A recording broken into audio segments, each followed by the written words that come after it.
آپ ان سب کو بلاتے ایمان لائے ہو میں رسول ہوں تمہارا اور تم نے ایسی بات کی ہے, تم مرتد ہو, تم ایسے ہو.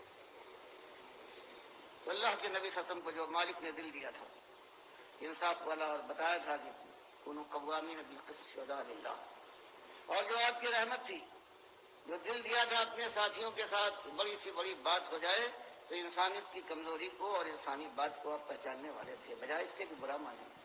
آپ نے کہا جمع کرو سب کو, سارے انصار کو ایک خیمے میں جمع کرنے کے بعد آپ نے خطبہ دینے کے بعد ان سے کہا حمد و ثنا کے بعد, کیا یثرب کے رہنے والوں, کیا تم اس بات کے اقراری نہیں ہو کہ تم آپس میں ایک دوسرے کے خون کے پیاسے اور دشمن تھے؟ اللہ نے میرے ذریعے سے تمہارے درمیان الفت ڈالی. کیا تم آپ کے گڑھے کے کنارے نہیں کھڑے ہوئے تھے؟ میرے ذریعے سے اللہ تعالیٰ نے تم کو بچایا اس سے.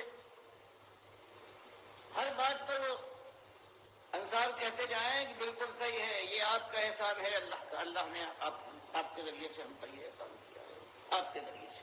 بالکل ہر بات کی وہ تائید کی تو آپ نے کہا نہیں, یوں نہیں بلکہ یوں کہو, جب آپ کی قوم نے آپ کو نکالا ہے, آپ کے خون کے پیاسے ہو گئے ہیں اور کوئی آپ کا حمایتی نہیں تھا, تو ہم نے آپ کی حمایت کی, آپ کے گرد اپنی جانوں کا پلا بنا دیا. اور اگر تم یہ کہو گے انصار تو میں کہوں گا تم بالکل سکتے. انصار ہیں یہ کم ہوتے جائیں گے, دنیا تو بڑھتی جائے گی. اور سن لو, اگر انصار ایک راستے پر چلے اور ساری دنیا دوسرے راستے پر جاتی ہو تو میں انصار کے ساتھ دوں گا. اور اگر کہیں ہجرت کا معاملہ نہ ہوتا تو میری خواہش یہ تھی کہ میں انصاروں میں شامل ہو جاؤں.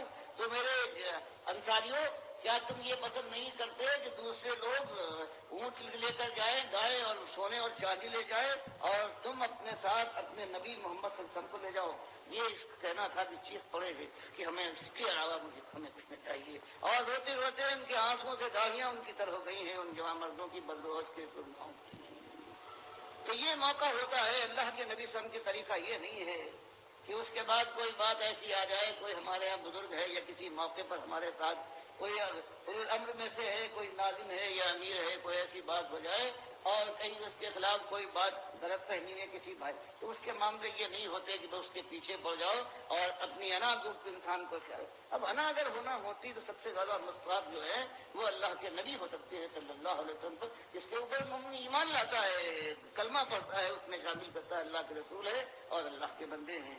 تو ان کا طریقہ آپ دیکھیے کس طریقے سے وہ قدر کرتے ہیں, پہچانتے ہیں کہ معاملہ کیا ہے. انسانیت کی جو کمزوری ہوتی ہے وہ ان کی نگاہ میں ہے, تو بجائے اس کے کہ اپنی کوئی برائی کو اندر آ کے اگر وہ چاہتے تو یہ بھی کہہ سکتے تھے کہ بالکل سب کچھ تم نے یہ باتیں نکالی ہیں, تم یا تو منافق ہو اور یا مرتد ہو گئے ہو. لیکن آپ نے کس انداز سے یہ بات کہی ہے, تو آپ کے سامنے اس کی بات کہ جو بات آپ کرنے اٹھے ہیں اللہ نے جس کی توفیق دی ہے, اس کے عزم ارادے ہیں. بہرحال جو سیرتیں اور جو بات ہے وہ تو اس سے کہیں مقام نہیں ہے اس کا, جو صحابہ اور اللہ جن کا سردار ہو, جن کا رہنما ہو اللہ کے رسول آخری رسول. لیکن بات جب اٹھائی ہے اور اللہ سے توفیق مانگی ہے, جہنم سے بھاگنے کا دل کے اندر سودا ہے, اور جنت کے حصول کے لیے اگر جان لگا ہے تو اس کے بعد پھر ایک ہی چیز ہے, یہ کام اسی طرح سے ہوگا, انہی انداز پر ہوگا, انہی معیار پر ہو سکے گا کہ جو قرآن اور حدیث کا معیار ہے اللہ کے نبی صلی اللہ علیہ وسلم نے. اور آپ کے ساتھیوں نے یہ کام جس طرح سے کیا ہے, جو داغ ویل ڈالی ہے, کہ سب کچھ ہو رہا ہے. اللہ کے نبی صلی اللہ علیہ وسلم کی گردن کے اوپر چادر ڈال کر گلا گھونٹا جا رہا ہے, کوئی پتھر اٹھا کر آپ کو اوپر سر کو چلنے کو آگے بڑھ رہا ہے, کسی کا حال یہ ہے کہ اوجھلی ڈالتی ہے, کوئی مار رہا ہے. اور اس کے بعد صحابہ کرام کو صرف یہ حکم دیا گیا ہے کفوا ایدیکم واقیموا الصلاۃ. ابھی وہ موقع نہیں آیا ہے, ورنہ یہ جوامر کچھ نہ کر پاتے. ٹھیک ہے اتنے بڑا, لیکن اپنے اپنے بال بچوں کو یہ قربان کر دیتے اور اسی وقت جنگ پر دل پڑتے کہ کچھ ہو جائے. اللہ کے نبی صلی اللہ علیہ وسلم کے ساتھ یہ معاملہ, لیکن کہہ دیا گیا کہ نہیں, برداشت کرو.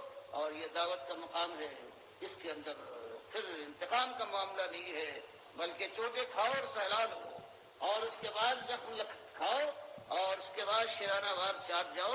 اور جب موقع آئے گا اس کے بعد جب تلوار یہ فولاد کا موقع آئے گا تو مسئلات تو رسولوں نے اٹھایا ہے. آخر کار اللہ تو یہی فرماتا ہے لقد ارسلنا رسلنا بالبینات وانزلنا معهم الکتاب والمیزان لیقوم الناس بالقسط وانزلنا الحدید فیہ بأس شدید ومنافع للناس وليعلم الله من ينصره ورسله بالغیب ان اللہ قوی عزیز. یہ ایک آیت ہے سورہ الحدید کی کہ فرمایا یہ راستہ جو ہے یہ دعوت کا معاملہ ہے. اس دعوت کے معاملے میں اس کے بعد پھر ہمت کے ساتھ چوٹیں کھاؤ اور صبر کر جاؤ تو اللہ کا شکر ادا کرو کہ ہاں صحیح معنی میں دعوت کا یہی معاملہ ہے, یہی ہونا چاہیے. تجارت نہیں ہے کہ مال بھی بڑھتا ہوا دیکھو کہ ہر لمحے بڑھتا جائے اور دنیا کے اندر اپنی جگہ اور مقام بھی آگے بلند بالا ہوتا جائے. تو اسی لیے اللہ نے فرمایا کہ یہی ہم نے بھیجا ہے. آخر کار ایک انتہا ہے. دعوت کے بعد ہم نے پیغمبروں کے رسولوں کو بھیجا ہے اور ان کے ساتھ ماں کتاب اور میزان اتارا ہے پناہ ہفتہ سمجھانے کے لیے. ساری دنیا تک انہوں نے جہاں تک وہ بات پہنچ سکتی تھی یہ بات پہنچائی کہ تمہارا ایک ہی مالک ہے, اکیلا مالک ہے, یکتا و یگانہ لا شریک بے ہمتا مالک ہے. اس کے بندے بنو اور جو طاغوت آج حکمرانی کی باتیں اپنے ہاتھوں میں سنبھالے ہوئے تک بچھائے ہوئے ہیں ان کی بات نہ ماننا یہ تمہارے سامنے لا ڈالا ہے. یہ ہے میرے بھائیوں ڈاکٹر مسعود الدین عثمانی رحمۃ اللہ علیہ کی آواز اور تربیتی پروگرام مسلمانوں کی جماعت کے لیے اور خصوصی ہدایات مسلمانوں کی جماعت کے امیر کے لیے. یہ بہت ہی زبردست بیان سامنے آیا ہے, لہٰذا میں نے اس کے ریکارڈ کر کے اپنے بھائیوں کے ساتھ شیئر کروں گا تاکہ آپ کو پتہ چل جائے کہ ڈاکٹر مسعود الدین عثمانی رحمۃ اللہ علیہ اور محمد حنیف کے درمیان کیا فرق ہے اور کیوں محمد حنیف صاحب نے ٹھوکر کھائی ہے.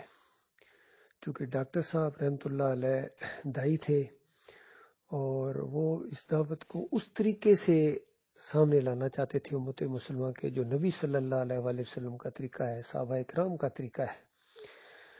اور محمد حنیف صاحب نے ایمان عقیدہ تو ٹھیک تھا ان کا, لیکن اس دعوت کو یہ تبلیغی جماعت والوں کی طرح دنیا والوں کے سامنے لانا چاہ رہے تھے تاکہ راستہ محفوظ رہے اور تکلیفیں نہ آئیں, مصیبتیں نہ آئیں اور پرچے نہ کاٹے جائیں. اس طریقے سے یہ انہوں نے کمزوری دکھائی, مداحنت کا راستہ اختیار کیا اور طاغوت کے اوپر یلغار کرنے کی بجائے اس میں نرمی والا پہلو اختیار کیا. اور یہاں تک بیچ میں یہ موقف اختیار کر لیا کہ کسی کا نام ہی نہیں لینا ہے. جب تھوڑی سی گرفت کی گئی تو کہتے ہیں ہاں نام بس مقررین پر چھوڑ دیا گیا ہے کہ جس موقع پر چاہے. لیکن ان کے اندر یہ کمزوری آ گئی تھی اور ان کے اوپر شیطان نے وار کیے. ساتھیوں نے سمجھایا, پھر ذرا سنبھلنے کی کوشش بھی کی. انہوں نے سٹیج کے اوپر کھڑے ہو کے انہوں نے اعلان بھی کیا تھا کہ میرے اندر یہ کمزوری آ گئی تھی اور میری بات اگر مان لی جاتی تو جماعت کی بنیادیں اکھڑ جاتی. یہ سٹیج کے اوپر کیماڑی مسجد میں کھڑے ہو کے انہوں نے سارے ساتھیوں کے سامنے اعلان کیا. میں وہاں بیٹھا ہوا تھا, خود سن رہا تھا. باقی جس طریقے سے انہوں نے توبہ کی ایسے محسوس ہوتا تھا کہ توبہ کے بعد انسان زیادہ مضبوط ہوتا ہے, مضبوطی کے ساتھ پاؤں ڈالتا ہے, جم جاتا ہے, جماعت کھاتا ہے, اپنی غلطیوں کی اصلاح کرتا ہے. لیکن جب نفس موٹا ہو تو اصلاح کرنے کے بجائے انسان جو ہے ضد پر آ جاتا ہے, نا کا مسئلہ بنا لیتا ہے.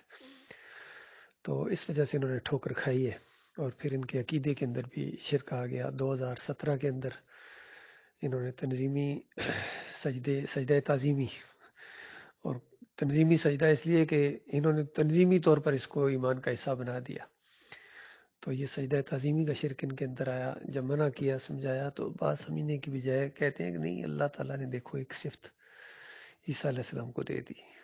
پھر سمجھایا بھئی یہ کیا کہہ رہے ہو, کہتے ہیں نہیں اللہ تعالیٰ جب چاہے اپنی صفت جس کو چاہے دے دے. تو اس طریقے سے ان کے اندر بگاڑ آیا, ان کی مت ماری گئی اور افسوس کہ کتنے لوگ آنکھیں بند کر کے ان کے پیچھے جا رہے ہیں.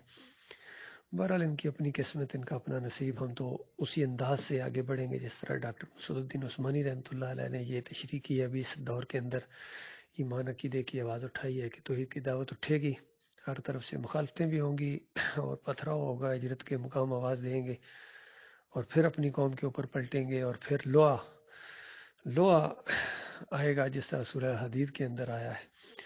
انشاءاللہ قتال تک یہ مسئلہ جائے گا اور ایسے لگتا ہے معاملہ ادھر ہی اب جا رہا ہے, اس کے اثار نظر آنا شروع ہو گئے.